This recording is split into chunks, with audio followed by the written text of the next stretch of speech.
Time to rock. Good evening, good morning, good afternoon to everyone who's watching from all over the world.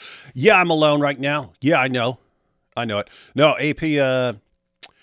AP's plane was delayed, and so he's not back in time to be live. So I thought maybe we'd wait till tomorrow to cover this, but we're live on IP's channel tomorrow doing some debate reviews for all the debates we just did. Hey, it's actually a pretty interesting day of debates. Me, AP, and IP, and Robert Spencer all debated on the same day. Then there was Andrew Wilson and a couple other people. But anyway. Whoa, hang on. Look at this. Timothy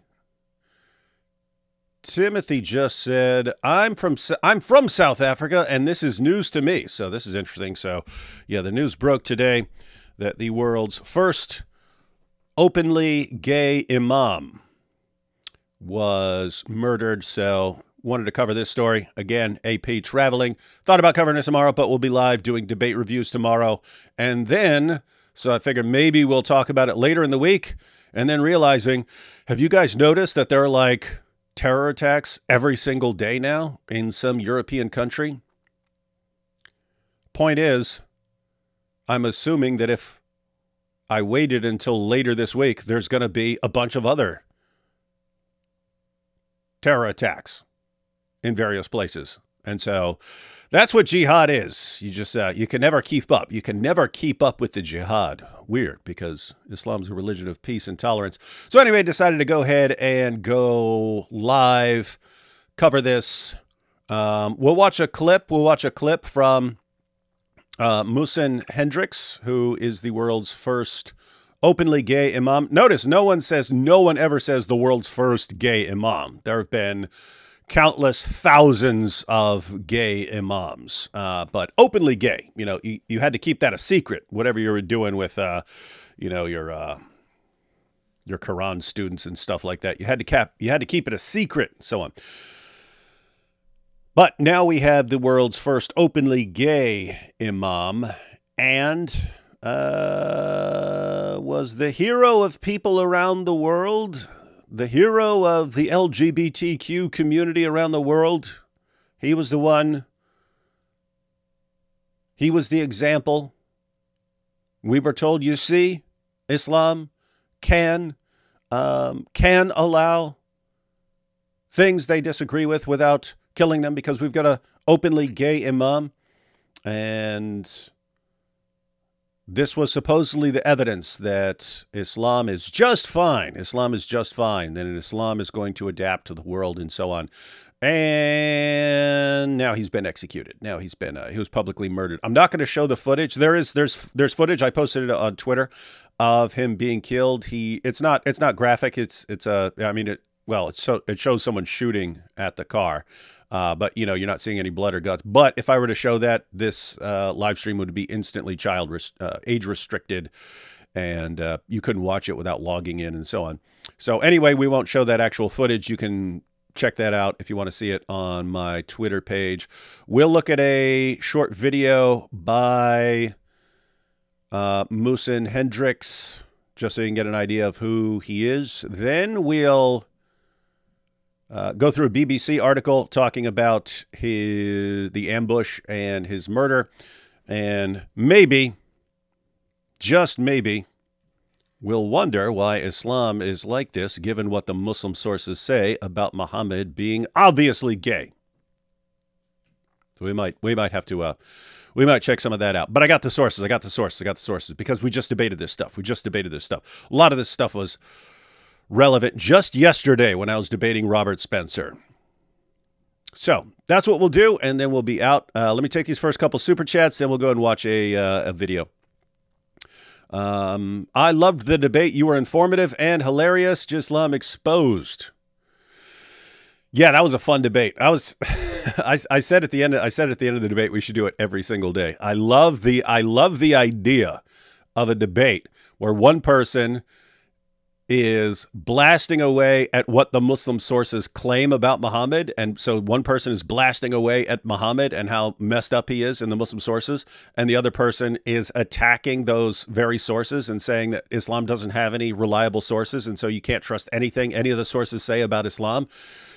I just love the idea of whoever wins, Islam loses. Love that idea. We should do that debate every week for the next 20 years. That would be fun. Shake What Your Mama Gave You says, Dr. Dizzle, thanks a ton for all you do. I've started seeking out Muslims to talk with online. The Islamic dilemma works like a charm. Yeah, and we've been planning this for a while. I actually contacted some fellow apologists who deal with Islam last year about really fleshing out the argument, preparing responses to all possible objections, and so on. I mentioned this last year, but the idea was 2025. We want to dial it up. We want to dial it up. And so the plan was we're going to have like a sort of private group, and we were going to systematically go through the entire Quran, finding every single verse that is in any way connected to the previous scriptures, and putting together like a total comprehensive case and making videos about all of this as we're going along. In other words, the plan would be, there's nothing really important in Surah 1. It's short. But Surah 2 has a bunch of stuff in it. So the idea would be all of us as a group read through all of Surah 2, and then we figure out who's going to make videos on which parts and so on. And then by the end of that, we've covered all of Surah 2 in multiple videos and so on, gone through every single point, every possible objection and so on. Then go on to Surah 3, keep doing that until we've gone over the course of, I don't know how long it would take, several months at least, but I'm guessing probably like 6 or 8 months. Systematically go through the entire Quran and then start putting together things like everything the Quran says about the previous scriptures and so on, responses to objections, and put everything in video format and article format and make it available to everyone because, guys, there are Muslim objections. When you bring up the Islamic dilemma, there are objections they raise. There are verses they use. None of it actually works. It's all a smokescreen. So we basically want to make everything available to people so that the smokescreen doesn't work anymore. And then it's just done. It's a matter of Christians learning it. I mean, to be fair, the argument we've pointed out before, the argument works just as well for atheists. An atheist doesn't believe in the Quran or the Bible, but the argument works just as well for an atheist, a Hindu, a Buddhist, whoever, to say, hey, I don't even believe in any of the scriptures, but your scriptures affirm their scriptures and your scriptures contradict their scriptures on basic doctrines, and therefore your scriptures self-destruct and so on. So anyone could use that argument, and we want to put it in the hands of everyone. So yeah, we're gonna have to get to that here in the very near future. Nice meeting at you at DebateCon 5. I was the black kid with glasses at the dinner. Oh, cool. Yeah, that was cool. A lot of people. This was the biggest DebateCon so far. Lots of people there. Got to have dinner and talk to a bunch of people. So, yep, that was really cool. James is doing a lot of work. He's really just the video quality and everything. He's dialing it up. So, hats off to that. And I think the next DebateCon is going to be in the fall, and I'm guessing somewhere down south. So James is going to be putting these around the country and so on. It looks like he's planning on doing 2 a year. So more debates coming up. When Alex O'Connor backed out of my debate, James actually found, I'm not even gonna name the name, but he found a really big, awesome, important debater who was going to debate me, an atheist. But it was just the scheduling. The atheist debaters, had a family member who just had surgery and needed to be home, but wanted to do the debate, but just couldn't because of the timing. And so hopefully that'll happen at the next DebateCon.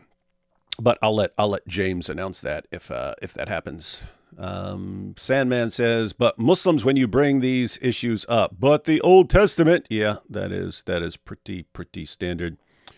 Sheikh Mike Wingeling, Alhamdulillah, they would destroy Islamophobe Robert Spencer and his anti-prophet Muhammad. Nonsense saying he didn't exist. Lol, your blood is haram this week. David Wood, hero of Muslims everywhere. Muslims around the world, while I was debating, Muslims around the world were chanting, David. No, they were chanting, Dizzle, Dizzle, Dizzle, Dizzle. It was a weird feeling having Muslims around the world cheering for me as I was debating the Islamophobic Robert Spencer. Sunan Abu Dawud 5224, Muhammad was the world's first openly gay prophet. Yeah, I'll probably pull that passage up just so we can take a look at it. Isa Kabir said, thank you for your present. You're welcome, Isa. Your debate was hilarious. Really enjoyed it, but I assume it was funny on purpose. AP debate was boring, though not his fault. Well, I actually didn't see it. I actually didn't see AP's debate because I was still putting together my opening statement in PowerPoint. It was kind of last minute.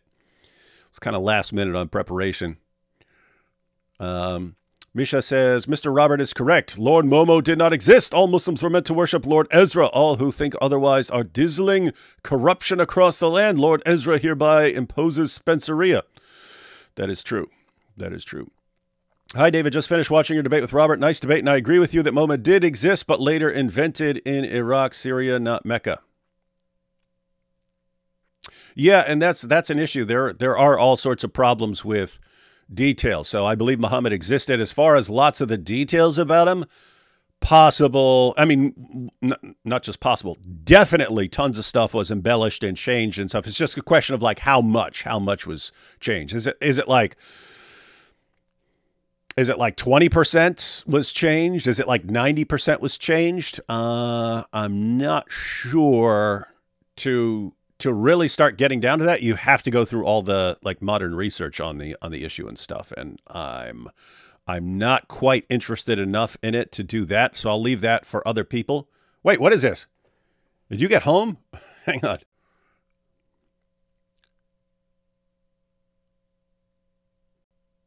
What are you doing, man? Hey, what's up? Where are you? I'm driving home right now, so yeah. But I saw you went live, and I thought, what the hell? What is this, man? You can't just go live without me. You're driving. Wait, you're driving home and you're live. Yes. That's a bad idea. Your car's not moving. What are you at a stoplight? Or you pulled over? I just stopped at a gas station here to grab a bite or something. Okay. Do you actually want to stay live or just say hi? Well, I was actually just listening in, and then I heard that you said that you didn't see my debate, and I thought, what is this, man? Like, do you understand what kind of a bad example you're setting here? The example I set is a good example of, hey, if I can watch a debate or prepare for my own debate, prepare for my own debate. Oh, that's a good point. That's a good point. No, it's I didn't see any of the other debates because I was preparing for mine, and then I had to leave on a plane when IP was debating Lawrence Krauss. Actually, I checked out the comments. It sounded like it was such a massacre that I'm actually not interested in watching it. It was. Yeah. All of it was a massacre. IP massacred Lawrence Krauss. I massacred Islam. That's what I heard as well. Also massacred Islam. So, yeah. So that is, yep. So anyway, we'll be on, you're coming on IP's channel tomorrow, right? Yes. Yeah. So we'll be there. We will be there checking some stuff out, going through, doing some debate review. That'll be fun. Yes, I just want to point out one thing. You said that you say that this imam who was just murdered was the first openly gay imam.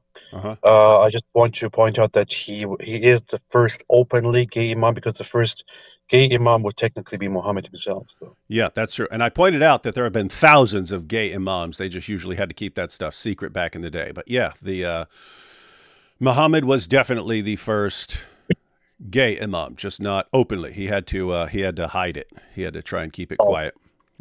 Oh, all right. All right, man. I have to drive now. Yeah. Focus on driving. Okay, see you. Yeah, see you tomorrow. Stay with Islam, everybody. No, become jihadis. It's very based. All right, good. AP can jump in for a second. Let's see. I can't believe AP got shot right after he reverted. What? Got shot right after he reverted? That'd be funny. Oh, as far as AP not being on the show, it's funny. Congratulations, D1, on humiliating the dreadful Islamophobe Robert Spencer with a proof. The Prophet Muhammad has finally been avenged, alhamdulillah. That's true. These are fun times. These are fun times, ladies and gentlemen. It is wild, guys. I mean, like, seriously. We can't find a Muslim debater to debate anymore. Anything dealing with Islam.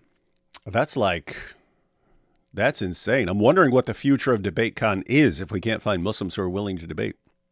Obocop says, I noticed you evolved the principle of embarrassment idea to how things would still be nonsensical even during the time of the 7th century. Oh, there are multiple ways I can dial up the argument and make the argument stronger. But that's part of the basis for saying, well, we could do it over and over again, because I can always dial up the argument. And so, yeah.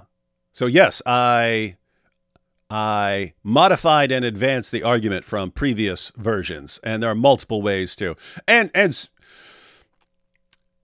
to be clear, I just focus on the principle of embarrassment. So for anyone who didn't see it, for anyone who doesn't know it, I argue that the main reason we know Muhammad existed is because no one would have invented this embarrassing material. And you have to be careful just saying embarrassing material, because what would be embarrassing to us is not necessarily what would be embarrassing to people in the 7th century. So you have to be careful. And so you have to look and find stuff that we know is embarrassing even in the early times of Islam, and base your argument on that. With that said, there are all sorts of arguments you could give for Muhammad's existence. I just love focusing on that particular argument. And I probably will, but I can advance that. And if we ever become super concerned about people becoming skeptical about Muhammad's existence, then we can bring out new arguments. But right now I'm fine with everyone just blasting away at the reliability of the Muslim sources, because you do have serious problems, and people don't realize how bad this is. They still think the hadith are pretty generally reliable and so on. When you look at non-Muslim, there are non-Muslim hadith scholars. So in other words, there are lots of Muslims who, well, he's an Islamophobe and so on. There are non-Muslim hadith scholars who are experts in the field of hadiths and who aren't what Muslims would call Islamophobes. These are people who respond to people like me and attack people like me and think that people like me are bad. So these guys are not hostile towards Islam. They're very friendly towards Islam. And if you look at what they say, they think the hadiths are complete garbage, and that the historical method that Muslims came up with is a complete, total, idiotic joke. And so there's a lot of stuff that's going to be coming out, that's going to become more commonly known, more widely known, that just destroys the foundations of Islam. And so debates like the one I just had with Robert Spencer are opportunities to bring out more and more of the information that destroys the foundations of Islam. And so these are really cool times that we're in. I wonder if James is freaked out by Islam now. Yeah, I would imagine. I mean, keep in mind, it's not because of atheists that we needed massive security at DebateCon. It's not because of Christians, not because of anyone else, not because of agnostics. We know why we need massive security now at DebateCon. AM Clip says, God bless you. Thank you. And we have, I didn't watch D Wood's debate, but I did watch AP's. Drive safe, AP. Yeah, again, I didn't see that, but heard AP was crushing it. So that is good stuff. All right, let's go ahead and check out this first. Let's go ahead and check out this clip. This is Muhsin Hendricks. So this is the world's first openly gay imam, not the world's first gay imam. There have been tons and tons and tons of gay imams. This is the world's first openly gay imam. And this is what he had to say about what he was doing. So I'm Muhsin Hendricks, and I'm also the world's first openly queer imam. When I was looking at the way queer Muslims were negotiating this dilemma between Islam and their sexual orientation and gender identity, I felt compelled to do something about it. And I thought for me to help would probably be to be authentic with myself and come out. I think it's possible to be queer and Muslim or queer and Christian. The representation of faith or religion that was passed down to us, it's one that doesn't include us. And if you really study the religion... The issue here, the main issue, should be glaringly obvious here. Even if you wanted to throw out hadiths and so on that would call for this guy's death, you still have... Anytime you're trying to modernize Islam or have or trying to reform Islam, you're stuck with the issue that Islam means submission. In its religious context, it is submission to Allah by obeying the claims of Allah, the commands of Allah in the Quran, and the commands and decisions of Muhammad. And you can't so much as question or challenge them in any way. Surah 4, verse 65 of the Quran says that if you do not submit completely, without question, to all of Muhammad's decisions, you are not a Muslim. What's that mean? It means that if Muhammad condemns something and you say, I think that was a different time or something like that. Okay, congratulations, you're not a Muslim anymore. Why, in the name of common sense, would you still want to claim to be a Muslim? Just say you're a non-Muslim or you're an ex-Muslim. So people want to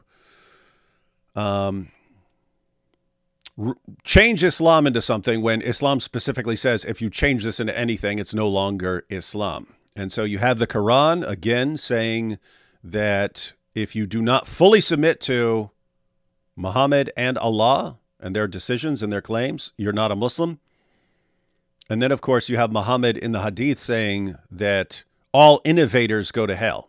Everyone who innovates, tries to come up with some sort of change in Islam, goes to hell.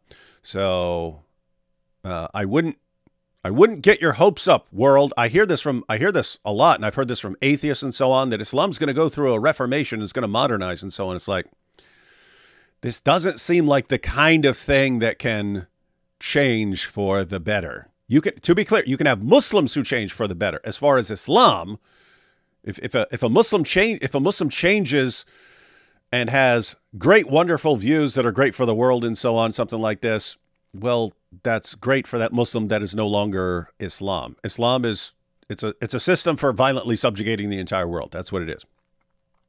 Let's let him finish here. And I'm specifically talking about Islam. You will find that our patriarchy has actually influenced the interpretation of scripture. And so it is an important process for queer Muslims who want to remain faithful to their traditions to re-engage with those interpretations and to sort of queering the interpretation. Nobody has a monopoly over faith, and so we can reclaim that faith.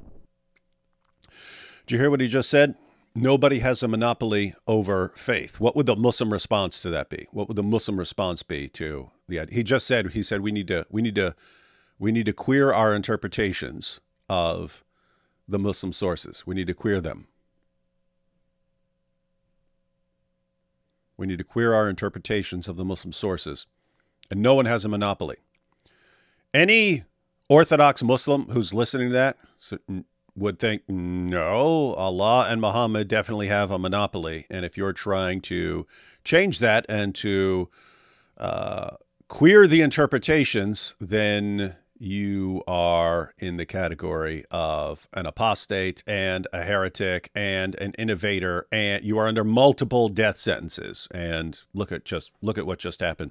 And so the odd thing here is, in the West, you've got queers for Palestine and so on, and hey, Islam is great, and yeah, you've got some radicals and so on, but Islam is really, really great and can coexist with the LGBTQ community, and Islam and queerness will be the best of buddies and so on. And what kind of fantasy land do these people actually live in that they think that Islam will get along with them at any point? It's weird stuff. Weird stuff. 2 super chats real quick. Didn't Muhammad carry and wear kohl eyeliner? That's gay. It does look, I mean, it looks like stuff that like the Kardashians would wear and so on. But these guys have it on their eyes. Have you seen VP's speech in Munich? It was epic. No, I didn't, but I've heard a couple of people say that he had an up. Maybe we'll check that out. I will definitely check out his speech, and then maybe we'll go through it if it was indeed epic. And Germans need to hear some of this stuff. There was also a terror attack just in Munich like a couple days ago. So wild stuff. All right, so let's go ahead and go through a BBC article about what just happened.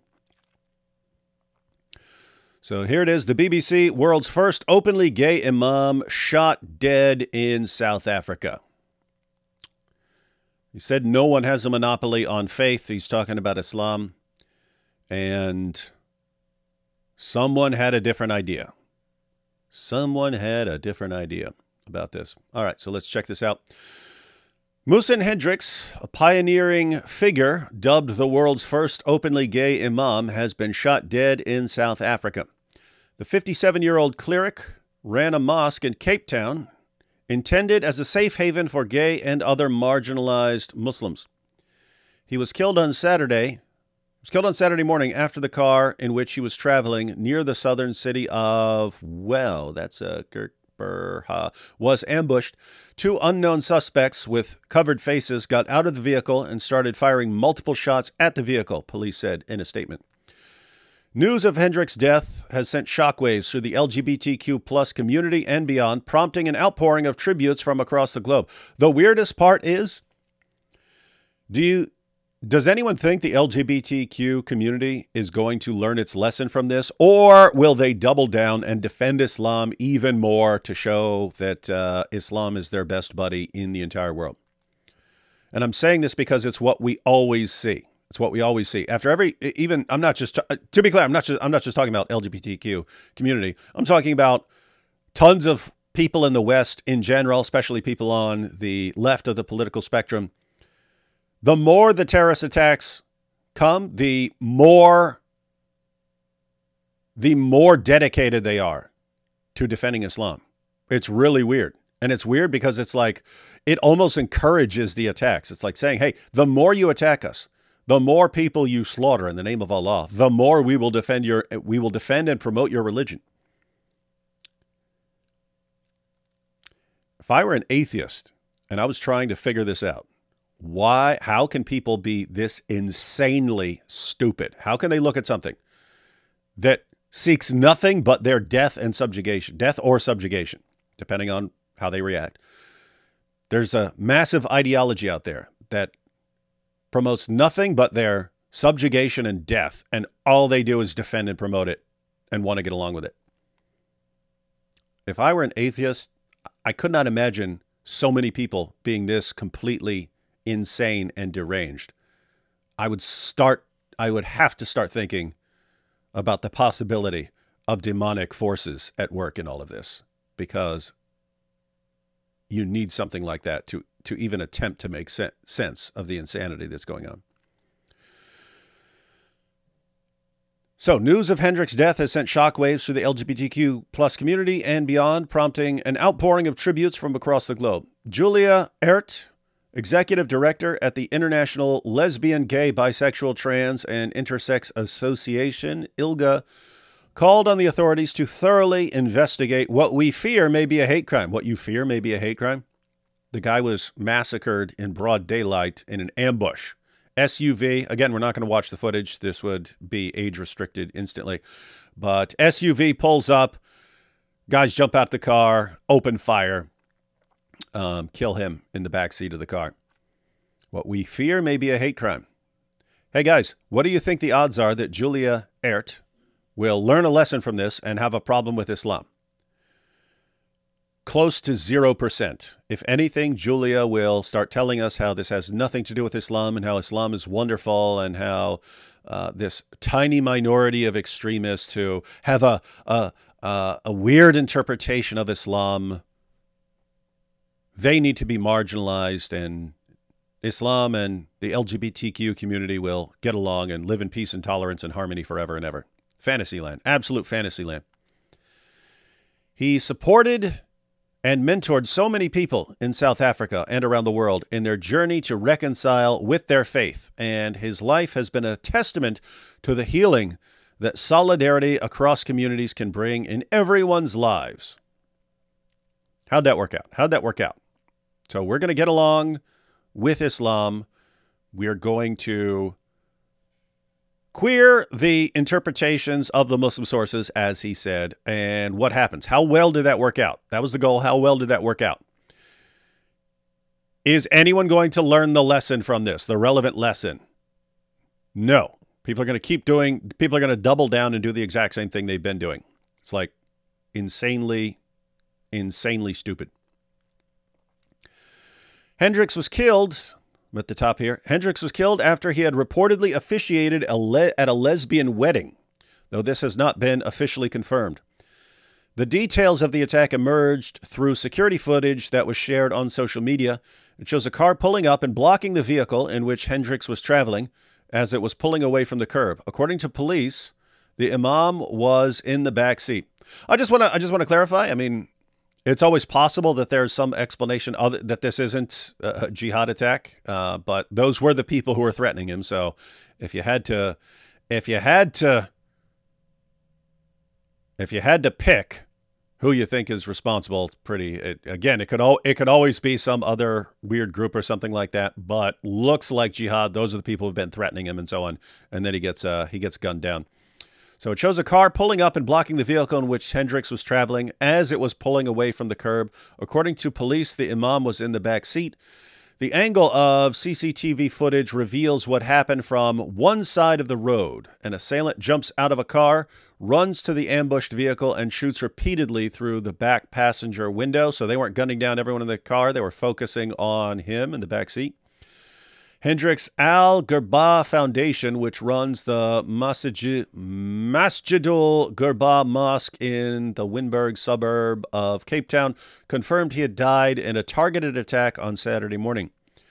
But Abdul Mughith Peterson, chair of the foundation's board, appealed via a WhatsApp group for their followers to be patient, stressing the importance of protecting Hendricks' family.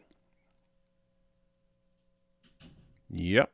You do need to protect the family because jihadis love to keep up the momentum. In fact, when you have attacks like this, they're always it always like sends a message like, okay, now's when we're dialing it up and doing so everyone do more of this. You ever notice that you'll have like years ago you had like someone plowed a truck into a crowd of people as a jihad attack, and then all of a sudden you had all these vehicular attacks and so on. It's like, oh, okay, now we're doing this. Now we're doing this. So, yeah, this is the time for people to be on guard against jihad because it's coming for you.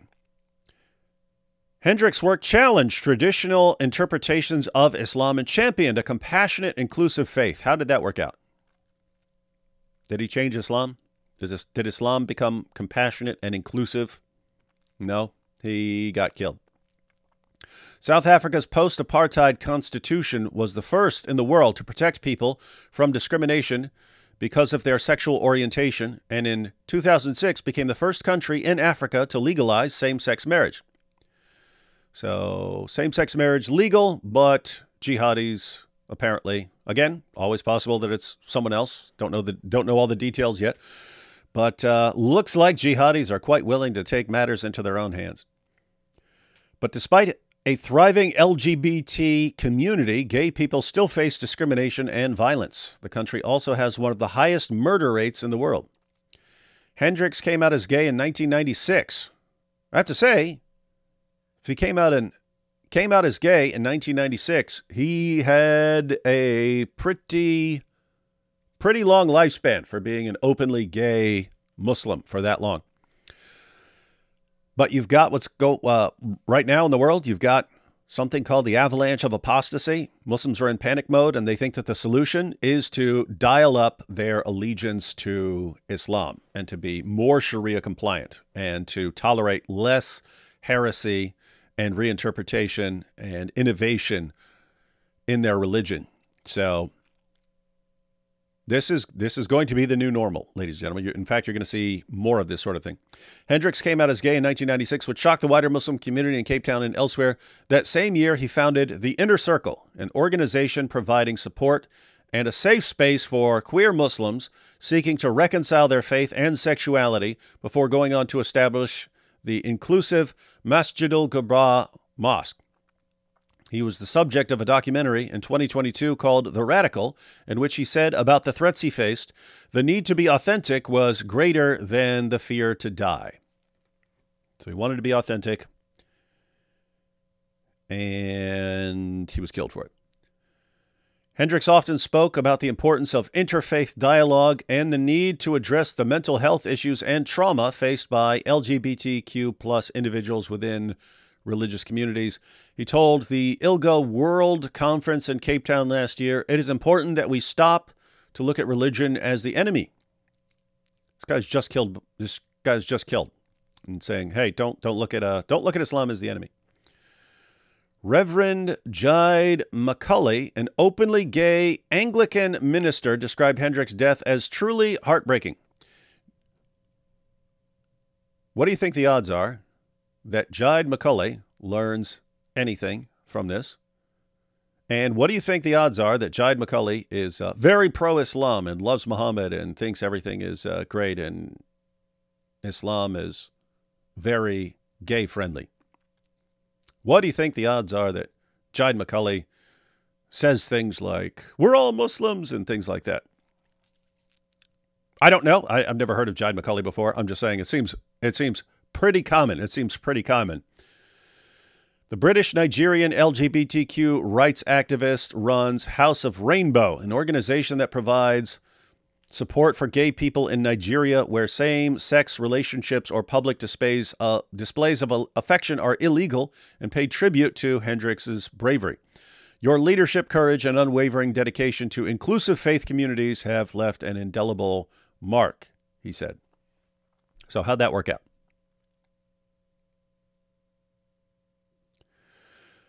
And Sadiq Lawal, a gay Muslim man living in Nigeria, told the BBC that Hendricks had made such an impact as he had made the impossible possible by saying the words, "I'm a queer imam." And he was a queer imam. Now he's dead. He's a mentor to many queer Muslims in Africa, especially in Nigeria, because of religious extremism, he said. "I'm still shocked and devastated." Shocked? Shocked by what? Is it shocking? Is it shocking that people would kill an openly gay imam in Africa? I'm not shocked. I'm not shocked. I'm actually, if anything is shocking, it's that he lasted this long. He lasted this long because we know there are people who would want to kill someone like him. Let's see. Let me take a couple super chats here, and then we'll check out some passages about our good friend Muhammad and why Islam should be more LGBTQ friendly when they have Muhammad as their example and their pattern of conduct. He said, "Why didn't he have security? Why didn't he have security knowing the danger?" Oh, him? Yeah. I don't know. He may have. Again, he was in the back seat, so whoever's in the front seat may have been security. I don't know. Don't know the details. They weren't in the article I read. But yeah, so he's in the back seat. Someone's in the front seat. I don't know if that's just driver or security or something like that, but if you're going to be openly gay imam, you probably want more security than whatever he had. "Good job yesterday defending not those nasty semen-covered demons. Glad to see you go live by yourself." Yeah, AP jumped in for a minute, but we should have plenty of fun, awesome stuff coming up. Did you guys see JD's speech in Munich? You will like it. Oh yeah, that was a different person, right? Yeah. Okay. So two different. I was just making sure that wasn't the same person who recommended that. So yeah, we have multiple independent confirmation in this live stream, and I've seen comments from other people on X and so on, pointing out that that we should check out this speech. So yeah, we will. We'll check it out. We'll check it out. So again, tomorrow we're on IP's channel. But we'll check out that speech, and if it's as good as people are saying, we'll go through it. When are you writing a book? We need a D-Wood book. Oh, you might get a couple D-Wood books here in the near future. That is a super sticker. Thank you, David. And what do we have here? Didn't we hear Queers for Palestine thing? Yeah, we did. We heard very frequently. I mean, you got entire marches. You got entire marches. People with the rainbow flag are saying how much they love Islam, how great Islam is. That's why people compare it to chickens for KFC. Wild stuff. All right, so on to Muhammad, on to our good friend Muhammad. So we checked out the article, but look at what we got here. Narrated Aisha. Sahih al-Bukhari. Narrated Aisha. I used to wash the semen off the clothes of the Prophet, and even then I used to notice one or more spots on them. You seeing this? Aisha. I used to wash the semen off the clothes of the Prophet, and even then I used to notice one or more spots on them. So even after she's washing the semen off, she thinks she's got all the semen off. I finally washed all the semen off the clothes of Muhammad, and then she sees more. She sees more spots. Aisha reported, Sunan Abu Dawud. Aisha reported, I used to rub off the semen from the clothes of the Messenger of Allah. He would pray in it. He would pray in the clothes that she rubbed the semen off of. Guys, think about this. Muhammad's got semen on his clothes. He's got semen on his clothes. She'd rub it off with her hand. She'd rub it off. And then he would go lead prayers. He'd go lead prayers in his robe where she had rubbed off the semen. And then Muhammad's leading prayers and hugging it out with his buddies. Would you want to be anywhere near this guy? I said it in the debate yesterday. I would want a restraining order against this guy. I don't even care about the jihad. You want to jihad me? Jihad me. Chop my head. You want to chop my head off? Chop my head off. Don't come near me if you've got rubbed off semen on your clothes. Stay away from me. Stay away from me with that nonsense. It was narrated that Aisha said, I often scraped it, semen, from the garment of the Messenger of Allah with my hand. So now we have washing it, rubbing it off, and scraping it. Aisha's trying like every method she can come up with. Every method she can come up with for getting all this semen off Muhammad's clothes. But it's a never-ending process, so she has to try various ways. Scraping it, rubbing it, washing it. And no matter how much she tries to get rid of it, there's always more. There's always more. Covering Muhammad's clothes that he goes to the mosque to lead his fellow Muslims in prayer while wearing. Narrated Suleiman bin Yasser, I asked Aisha about the clothes soiled with semen. She replied, I used to wash it off the clothes of Allah's messenger, and he would go for the prayer while water spots were still visible. So she said in Sahih al-Bukhari, a different passage, that she would wash off the semen and then she'd see more semen.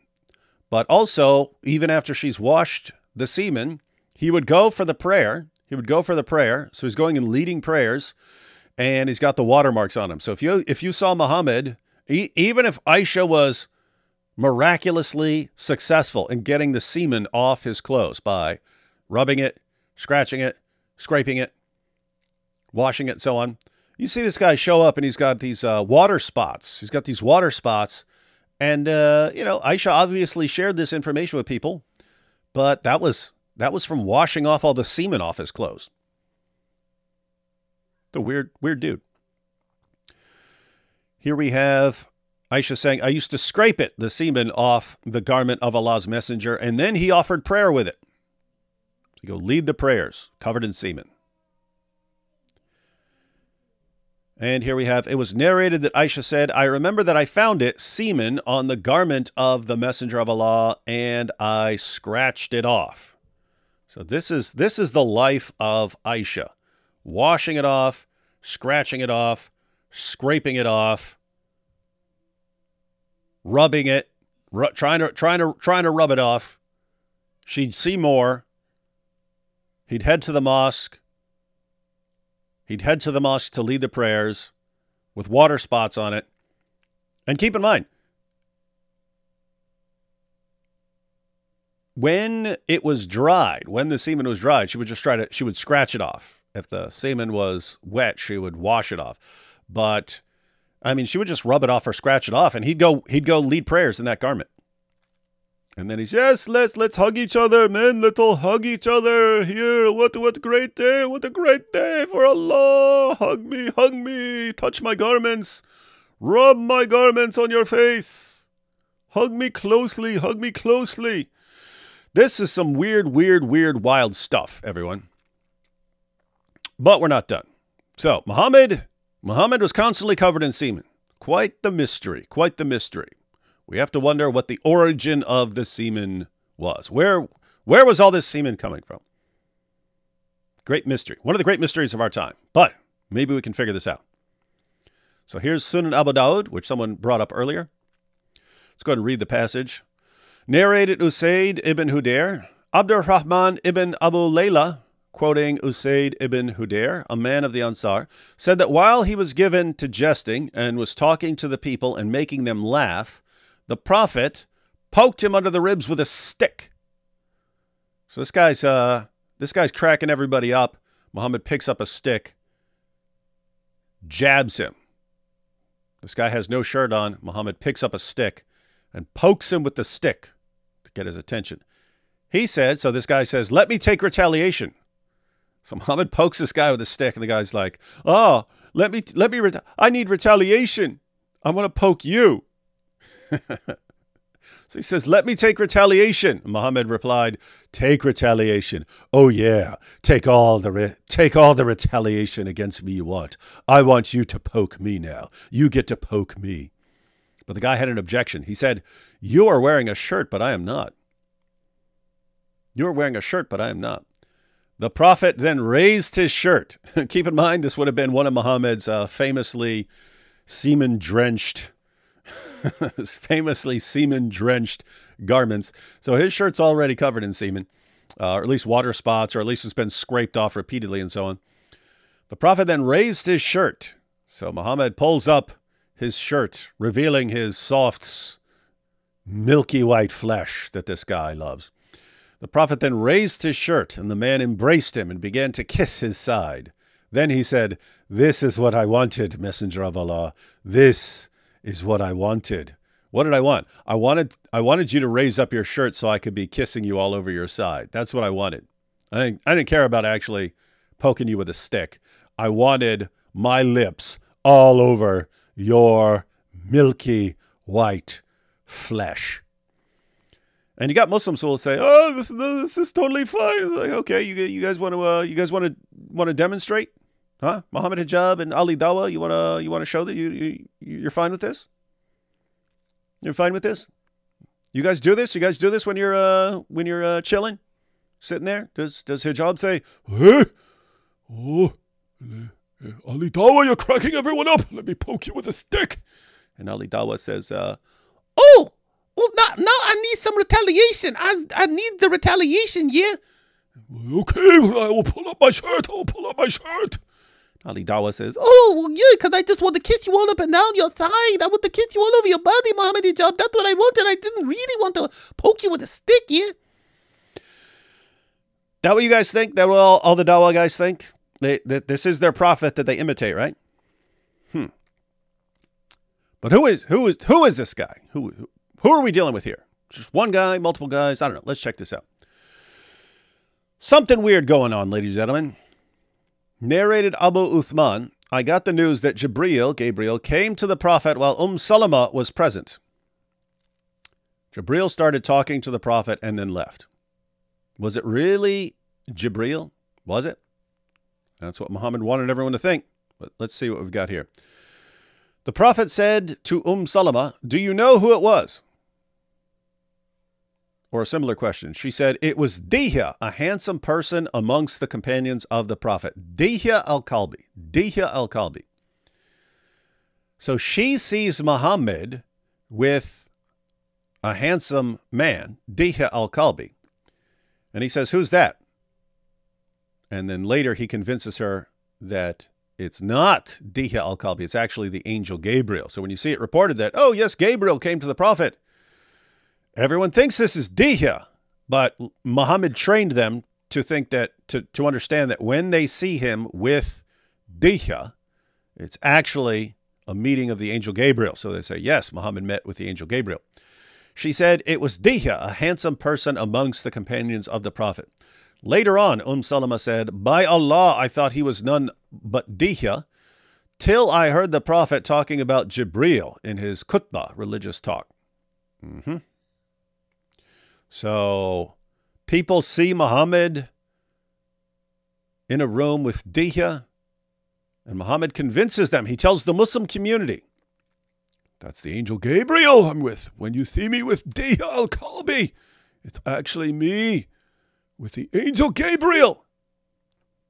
Good to know. And we have this in both Sunni and Shia sources. Let's check out this. Let's see if this is starting to look pretty darn suspicious. Once Abu Dhar came to the Messenger of Allah while Jibril was in the form of Dihya al-Kalbi. So Gabriel would take the form of Dihya al-Kalbi. Gabriel's just like, I got to look like someone. Let me look like this hot young stud. Jibril was in the form of Dihya al-Kalbi, one of the companions of the Holy Prophet, in a private meeting with the Messenger of Allah. Jibril, a.k.a. Dihya al-Kalbi, loved these private meetings with the Messenger of Allah. When he saw them, he turned away from them and did not want to disrupt their conversation. Gabriel, a.k.a. Dihya al-Kalbi, said, O Muhammad, this was Abu Dhar, passed by us, and did not offer us the greeting of peace. Had he done so, we would have responded to his greeting. O Muhammad, he has a supplication with which he prays, and is well known among the inhabitants of the heaven.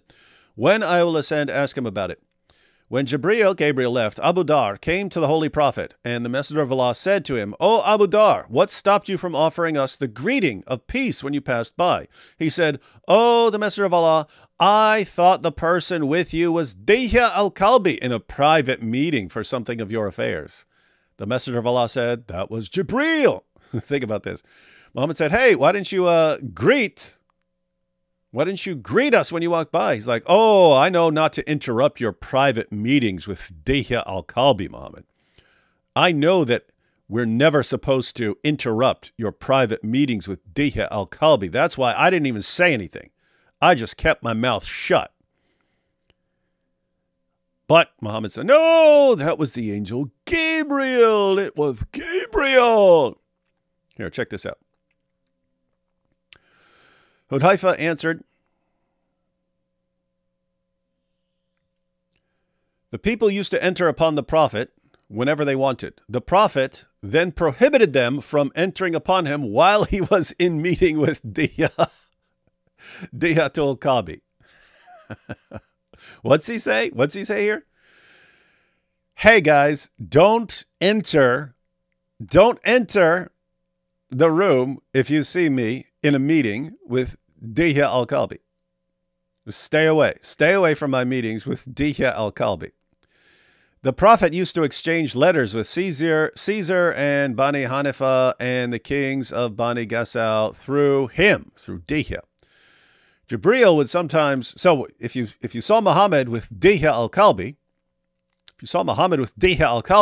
it was because he had some very important business to attend to. His very important correspondences with Caesar and so on, who'd never even heard of this guy and definitely didn't care about him.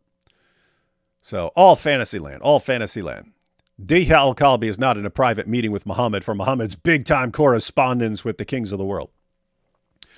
Jibreel would sometimes descend to the Prophet in the image of Dihya. Therefore, the Prophet prohibited the Muslims from entering upon him if he was in a meeting with Dihya. If Muhammad's in a meeting with Dihya, just know, do not interrupt. It's some important stuff. Hudhaifa added, one day I came to the Prophet for some matter, hoping to meet him alone. When I arrived at the door, I looked and found a curtain covering the door. So they put up a curtain to hide what's going on behind the curtain. Don't look behind the curtain, everyone. Do not look at what's going on behind the curtain. Muhammad's back there with Dihya al-Kalbi. I raised it and was about to enter. That's what we were accustomed to do. They were accustomed to what? Accustomed to, raising, not going in there, but he had to go in, and so you raise the curtain.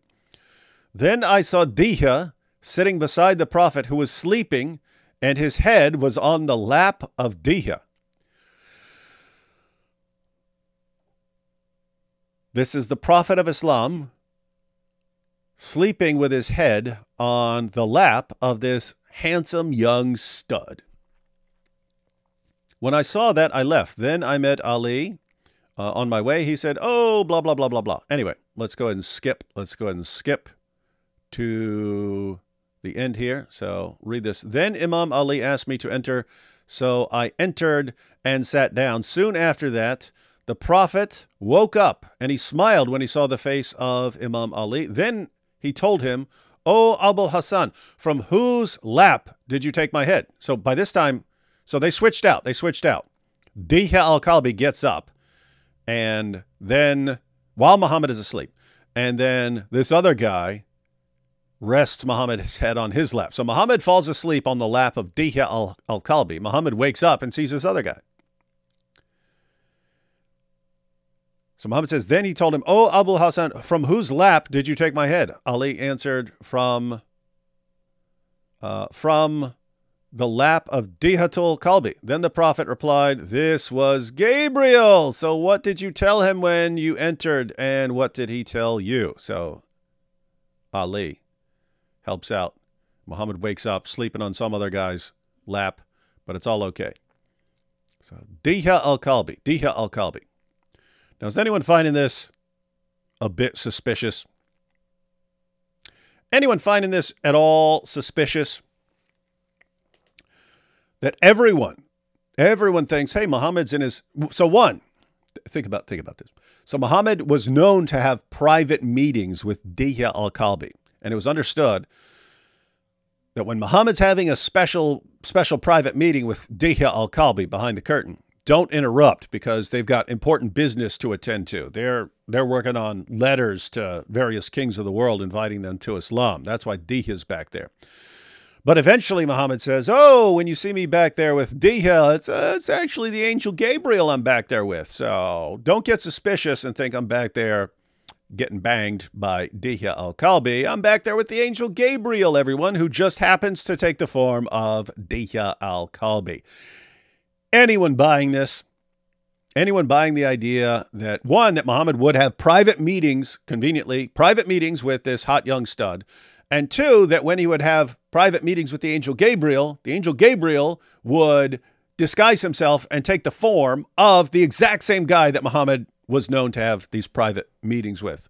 And it's behind the curtain. Muhammad would sleep on his lap and so on afterwards. If he came in, when Muhammad's all worn out, all tired and tuckered out, he'd just go to sleep on his boy toy's lap. But if you caught him, "Hey, what are you doing sleeping on this guy's lap?" "Oh, that's the angel Gabriel.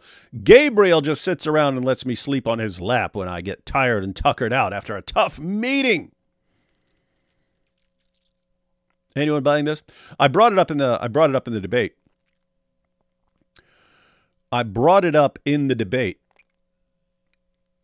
And I just pointed out, I said, imagine a husband. He comes home early from work and he pulls up in his car. And when he pulls up in his car, he sees a guy jump out of the window of his house and then run down the street. This guy's like, "Whoa, someone is just in my house. Someone just in my house and jumped out of the window. Let me go in there and make sure my wife is safe." He runs in there. Honey, are you okay? "I just saw a guy jumping out the window." And the wife says, "Oh, I'm fine, dear. See, that was an angel."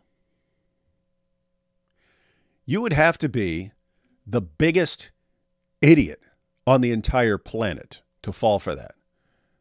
And Muhammad's wives and companions all apparently fell for it. Or those who didn't fall for it, they at least couldn't speak out. It's not like you can say, hey, Muhammad's lying about that being the angel Gabriel. They chop your head off for that sort of thing.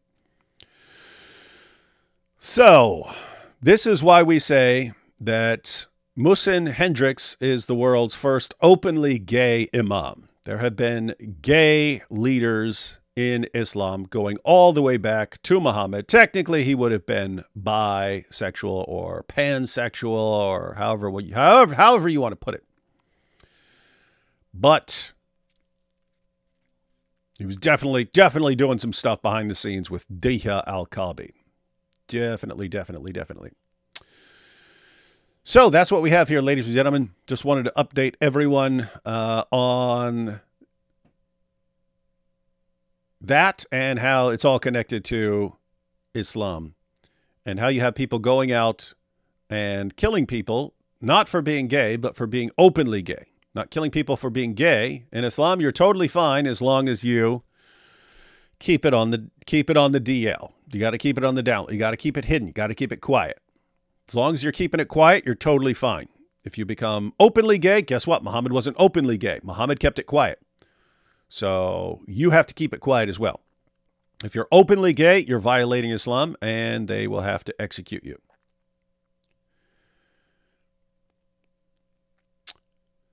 So that's the state of things right now. All right. Just wanted to update on everyone on that. Guys, be sure to check out those sources. Share those everywhere. It is an ongoing issue in Islam that Muslims still don't know what's in their own sources. So we got to share that stuff. They're not going to find out what's in their sources unless we share it with them, because their leaders will never share this stuff with them. Infinite Oneness says, didn't we hear Queers for Palestine thing? Yep. Check that out. Whoa, it hasn't even been 3 hours yet, and we're already on topic. You can really tell when AP is not around. Yep, AP is the weakest link. Bet he's listening right now. Great job exposing Mohammed in that debate the other day. I had no idea about all that gay innuendo before that debate. Yep, that's why we share this stuff. These are great times for sharing information, ladies and gentlemen. And just so everyone knows, that's the other part. So we talked about the avalanche of apostasy. The Dawa guys, the jihadis, all these guys know they're in a race right now. You go back just 20 years, people knew nothing about Islam. Nothing. Zero. They didn't know about Muhammad and Aisha. They didn't know about anything. All of a sudden, people are finding out more and more about Islam, and this is leading to the avalanche of apostasy, because Muslims are finding out that their leaders have been lying to them for years about how wonderful Muhammad is and the preservation of the Quran and the scientific miracles. They're finding out they've been lied to, and they're leaving. The Dawa guys, the jihadis, and so on, they all understand the only way to stop this, the only way that Islam survives this onslaught, is to seize political power and to silence all criticism. That's how things work in Islam. If you allow people to criticize Islam, Islam collapses. Therefore, they have to silence it. So they're obsessed right now with taking over, which is why Islam is becoming more aggressive right now, which is why there are terrorist attacks in every direction, which is why they just killed the world's first openly gay imam, which is why every time you open up social media, you're finding out about another terrorist attack in Europe and so on. Their aggression is being amped up. They understand they're in a race right now. And in Islam, when you're in panic mode, the solution is always violence. And so you're going to have some very rough times. The light at the end of the tunnel, the silver lining around this dark cloud, is that if we continue what we're doing and we expose Islam, Islam's going to collapse. In other words, if you get through this wave of attacks and expose Muhammad, they've got nothing else. They've got nothing else. If they lose this round right now, keep in mind, their Dawa guys are already given up. All their arguments have been exposed. The arguments have been collapsing, and so now they run around. They got like Lily J spouting their nonsense for them and so on, and they're running on TikTok trying to find people who are still ignorant. They're just trying to hold things together long enough to seize political power where they can just execute you for getting out of line. But they're in full panic mode. They're full desperation mode. If you can get past that, Islam has no other plan. There is no backup plan. There is no plan for what happens after this. If we successfully continue exposing Muhammad and we don't let them seize political control, Islam is 100% grade A, totally doomed. So, hold the line, keep moving forward. Tristan says, haven't watched much lives, but love the videos. Yeah, I make dope videos. I should have a video up tomorrow. Anti-Christian Bias Task Force by Trump. God bless. Anti-Christian Bias Task Force by Trump. Are you suggesting someone makes one of those? You're wrong. It's just semen. Yeah, Sister Case sent me that joke. She said, what does Muhammad have in common with a Navy ship? They're both filled with semen. Classic Sister K. Julius Malama holding rallies, chanting en masse, blank the Boer. Does anyone think gay South Africans are welcome? No, they're in trouble. Read Sunan Abu Dawud 2150. I think I recall Sunan Abu Dawud 2150. Is that the... I think I use... That's the one that's connected to Surah 4, verse 24. Surah 4, verse 24, which says that married women are prohibited, and then the historical background is Surah 4, verse... is Sunan Abu Dawud 2150. Let me see here. Sunan Abu Dawud 2150. Oh, yeah. Yep. That's the one I was talking about. Yeah. Well, I used to give presentations. I used to use 2150 a lot. Abu Sa'id al-Khudri said, the apostle of Allah sent a military expedition to Autas on the occasion of the Battle of Hunain. They met their enemy and fought with them. They defeated them and took them captives. Some of the companions of the apostle of Allah were reluctant to have relations with the female captives because of their pagan husbands. So Allah the Exalted sent down the Quranic verse, and all married women are forbidden unto you, save those captives whom your right hands possess. That is to say, they are lawful for them when they complete their waiting period. So the idea here was, it had already been revealed in the Quran that you can take sex captives and so on. But in some of the battles, they had defeated and killed the men, and then they take the women captive. In this battle, they captured the men and the women. And so Muslims were actually reluctant to have sex with women because they were thinking, wait a minute, if these women are here, their husbands are alive, that means they're married women. Are we allowed to take married women as our sex slaves? Because that sounds like adultery. It sounds like adultery. They're married women. That's when Allah responded with Surah 4, verse 24, saying, yes, married women in general are forbidden to you as sex partners, except those that you capture. So if you go and capture a married woman, so woman there, she's got her husband, she's married, got a family. If you run and capture her, she's yours. Do whatever you want with her. Awesome religion. Or Ibn, I don't know what this means. Or Ibn. Thank you for the education on this religion. I knew I didn't like it for obvious reasons. Now I know the why.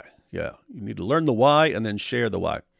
See men with sticks, a new category on PH. Oh, Pornhub. See men with sticks. Yeah. Poking each other with sticks. Liberal Muslims. Good. What? That sounds weird. The age of the Dawah clown is over. The age of the Dawah queen has come. Yeah. Long live the Dawah queen. So Muhammad was a wide receiver. I thought he was seal of the prophets, i.e. tight end. I remember that joke. That was I was a comedian back in the day. He would imitate various people, and then he would go through an entire sports lineup playing various characters. And he played a gay football player, and he said, I'm a tight end. Someday I hope to be a wide receiver. Mo wore Aisha's clothes to get revelations. Mo wore Aisha's clothes to get revelations, yeah. Mo got revelations when having private meetings with an angel looking like Diha. Mo's clothes would get messy and Aisha cleaned them. Was it really Aisha cleaning her own garments? Oh, that's funny. Yeah, since Muhammad, that's funny. That's a funny theory.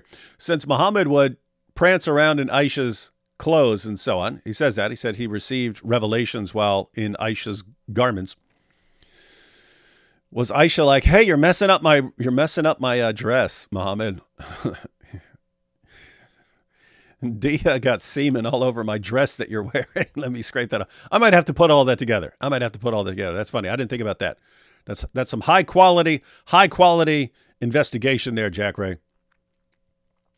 Dia, he might be a Spanish white slave. Nope, he was a smoking hot Arab. Dia. It seemed like he was on his lap under the blanket. Yep. Are we sure Momo was asleep on Diha's lap? Oh yeah, what was Muhammad really doing? Maybe it just looked that way, right? Like you see, hey, what's Muhammad doing over there with his head on Diha's lap? RMS Islamic. Nothing on earth could come between them. Yep, it is a classic love story. You can slay and be gay in Islam.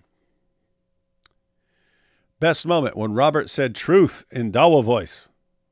Truth. It's the truth.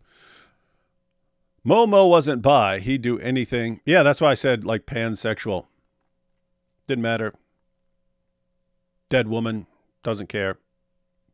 Goat. Sheep. Yep, he's the prophet. He gets to do what he wants. Correcting myself, I have misread it earlier. That's fine. We all make some mistakes. Thoughts on orthodoxy? You mean Orthodox Christianity? You mean like Eastern Orthodoxy? Don't have much thoughts on it. Never really studied all that stuff. But we get lots of suggestions because AP, he seems like he's moving towards Catholicism. His wife is Orthodox. You have lots of people saying, no, AP, you should do this or that. So anyway, maybe this year, I think we discussed it a little bit, but maybe this year we'll have we'll pick some champion of each position. Some like champion of the Protestant position, some champion of the Catholic position, and some champion of the Orthodox position. And maybe we'll let a champion of each position within Christianity lay out a case for why that is the best Christian position. I'm kind of reluctant to well, they're just things that I'm way more interested in, and I think that are way more important. And when you look at what's going on, you're actually in some dangerous times right now. When I've talked before about what's going on psychologically with people, everyone is being primed for greater and greater division and hostility towards other groups right now. So I've pointed this out before, but this is actually the exact same thing is going to happen in the Christian realm as well. All these groups are going to, Orthodox Christians, Catholics, Protestants are all going to become more hostile and aggressive to other groups. And then even within groups, so even different Protestant denominations are going to become more hostile towards other denominations and so on. This is all going to be amped up and dialed up, because here's what happens. When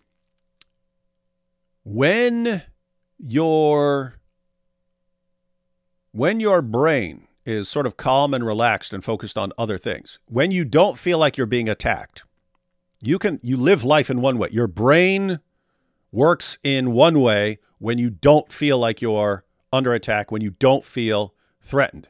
You wake up, you eat breakfast, maybe with your family, you go to work, you get along with people at work, you drive home, listen to the radio, you watch some TV, you have dinner, do whatever else you want to do. You're not being attacked. pretty friendly. You have like a friendly mindset during those kinds of times, and you're not you're not going around and lashing out at things.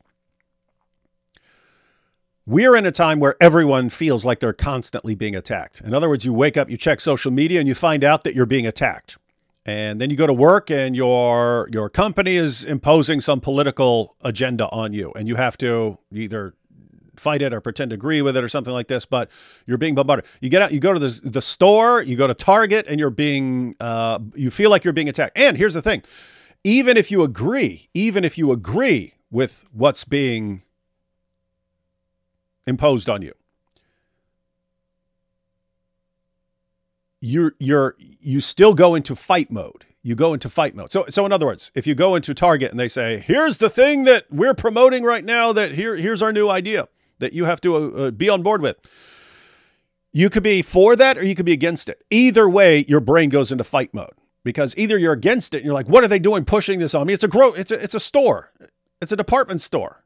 They sell groceries here. Why are they trying to indoctrinate me? So you go into fight mode. But even if you agree with the message they're sending you, you're looking around for other people who disagree, and you're mad that people would disagree with that. So you just went into fight mode. You were there to buy a new shirt and some iced coffee and a gallon of milk, and now all of a sudden your brain just went into fight mode.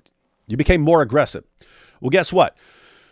Now people feel like they're being attacked all day, every day, in one way or another. This changes the way your mind works. What happens? Here's what happens. We know this. This has massive confirmation. When you feel like you're being attacked, your tendency as a human being is to join a group for your protection. In other words, human beings do not like feeling like they're being attacked and being alone. They don't like it. You're wired that when you are in danger, click up with a group. And animals are like this as well. You hear about a wolf, a lone wolf. That phrase comes from a wolf can live on its own in the wild. A wolf can go on and live just fine on its own in the wild. It does that if it doesn't have other predators to compete with who it might have to fight. In a more dangerous area, wolves will stick together in packs. And a wolf that lives on its own behaves completely differently from a wolf in a pack. Once you have a pack, then all of a sudden you have a hierarchy. You have the leader wolf, and then you have the second in command, and so on. And they have different tasks and so on. So here's what happens to you. When you feel like you're constantly threatened, you are just wired to want to join a group for your protection. This group is your protection from others that are attacking you. But here's the thing. There's a cost of doing business. When you're in this group, you have to demonstrate your worth to the group. You have to demonstrate your value to the group. And you are wired that once you join a group, you have to demonstrate your worth to the group because you're there for your protection. So you have to, how do you demonstrate your worth for the group if you're being attacked? You demonstrate your worth, your value to the group by attacking the group's enemies. So now you have a bunch of people who are together in a group and are attacking other groups. Well, guess what? This makes other people feel like they're even more under attack now from your group. And so other people feel like they're being attacked. So they join an opposing group. And how do they demonstrate their worth to the group, their value to the group? By attacking your group and by attacking every other group. The result is that everyone starts attacking each other. Your guys, we're in the middle of a spiral. Everyone feels like they're being attacked. So everyone clicks up with a group. And then everyone has to demonstrate their worth, their value to the group by attacking other groups. And so now people feel more like they're being attacked. So they have to demonstrate their value to their groups even more. So they have to attack even more. And then so everyone attacks each other more. And then so now you have to attack more as part of your group and so on. The result is that everything starts becoming more fragmented and hostile towards everything else. So this is what's going on in the West in general right now. Things are becoming more divided. People are becoming more hostile towards each other. But guess what? The exact same thing is happening with Christians. So if you're a Christian, you feel like you're being attacked. So, but you don't just, hey, my allegiance is to Christianity in general. No, you have your your church, your denomination, but you're amped up. And so now you're trying to demonstrate your value to whatever group you're in, whatever your denomination is. And so you start attacking other groups. What's that mean? Now even people who are just like, hey, I'm just fine being a Christian. Now they feel like they're being attacked by you because you're being told, no, this is the one true church you have to. Now you feel like you're being threatened. And so you have to pick a group. You have to pick a group. And then you have to demonstrate your worth to that group by attacking everyone else. That's where we're in right now. So that's going to be happening in Christianity. That's why I said, kind of reluctant to start saying, okay, let's have representatives of each of the various positions lay out their case and say why they're right and other people are wrong and so on, because we are right in the middle. We are right in the middle of everyone becoming more hostile towards each other and more aggressive towards each other. But I don't know. Maybe it's something that can't be stopped, and you just have to have all this out. So we'll see. All right, let's see. Where was this comment? So yeah. Anyway, long story short, Tristan, don't have much thoughts on orthodoxy, but we will probably be exploring them in some fashion this year. Because I'm not sure it can be escaped right now. I've spent my entire Christian life just being happy, considering myself a Christian. That would kind of put me in the Protestant camp because it's kind of the default position if you are not joining some particular Orthodox church or Catholic church or something like that. But I've always been totally fine just considering myself a Christian. But those days may be over because everyone's amped up for conflict right now. And so we just have to have it out. This Kufr Dawood talks a lot of, but can he do a better job than Prophet Muhammad? Training young wives on how to wash clothes? Didn't think so. Yep, no. When it came to teaching a child bride how to clean semen stains, Muhammad taught. I mean, keep in mind, there's no greater authority in history on cleaning semen stains off clothes than Aisha. So she had to learn. She had to experiment and try different methods of getting all this endless semen off of that walking semen stain, she called her prophet and husband. But she learned. Debate AP about worst Quranic verse. Can't agree. We might agree. I don't know. D. Wood, spicily reading hadiths is my new favorite genre. Yeah. And they certainly, whoever came up with those, whoever wrote down those hadiths certainly made it easy. What if the entire Momo story and Holy Scriptures, along with the idea you must see him as an exemplar of behavior, is meant as a joke? What if this is all one big tongue-in-cheek Dave Barry book from the Dark Age Saudi desert? Would be funny if it was all just one big joke and they're like, I wonder if someone's dumb enough to fall for this, and then all kinds of people fall for it. It reminds me of years ago. Someone posted a video inside the Kaaba, right? Very, very rare for people to be able to record inside the Kaaba, but someone walked around in the Kaaba and recorded. And so I took that and I green screened myself inside the Kaaba. And I started saying, okay, David Wood, and I'm here inside the Kaaba. And I posted an entire video of me being inside the Kaaba. And I showed it to Nabil. And it's funny how alike Nabil and I used to think, because I said, hey, Nabil, have you seen this? There's actual video footage inside the Kaaba now. And he goes, what? I've never seen inside the Kaaba. And I go, yeah, man, here, let me show you the video footage. And I started playing the clip from it, which I'd green screen myself stepping into later in the video. But anyway, showed the video clip, and it starts with a guy recording inside the Kaaba, and all of a sudden Nabil goes, you're going to be in here, aren't you? So he just knew. He just knew. Because he probably came up with the exact same idea instantly, like, hey, if we've got video inside the Kaaba, we could actually green screen ourselves inside the Kaaba. Oh, wait, David probably already did that. And so, yeah, I green screened myself inside the Kaaba. But I'm sitting there editing the video with Nabil, and I say, I bet someone's actually going to think this is real. I look at the video, I think it's obviously fake. And the entire story I told for how I ended up inside the Kaaba was obviously fake, because Muslims aren't even allowed in Mecca, let alone inside the Grand Mosque, let alone inside the Kaaba. So I said at the beginning of the video, which again is me inside the Kaaba. When I start talking, I say, Well, here I am inside the Kaaba. You're wondering, how did I get here? Well, you know, I showed up at Mecca and they said, hey, you're not a Muslim. You can't come here. And I said, hey, but the president says Islam's a religion of peace. And so they gave me a golden ticket and let me inside the Kaaba. Now, I thought there was obviously an absurd, made up story, like obviously absurd.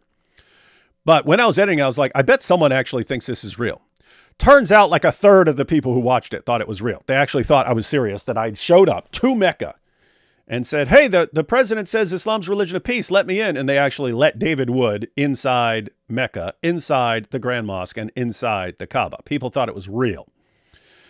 And then I start getting these messages. Saying, hey, David, I showed a Muslim the video of you inside the Kaaba and he says it's fake. Could you tell him that it's real? I was like, oh my goodness, this person thinks that it's real. Anyway, the point there is sometimes you can do stuff as a joke and you think it's obviously fake and a bunch of people take it seriously. So yes, it would be hilarious if Islam was actually a total joke and a bunch of people took it seriously. OJ Nafta says over here in the chat, he says, where's AP, Dr. Wood? Yeah, you must have come in late, OJ. But AP is driving home. He couldn't be here. He did appear, but from the car where he's driving home from. Thoughts on full preterism and Zach Davis? I have zero thoughts on any of that, and I don't know who Zach Davis is. Which is why Jews are a little nervous about Christians too. Islam is higher priority right now, but we haven't forgotten Christian persecution. Yes, Christians are trying to Christians are going to go persecute Jews. Christians are ready to persecute Jews. We're ready to do it. What sort of fantasy land you live in? And if you want to say, oh, but they did in the past. Well, Jews persecuted Christians in the 1st century, so I guess Christians need to run around being worried about being persecuted by Jews.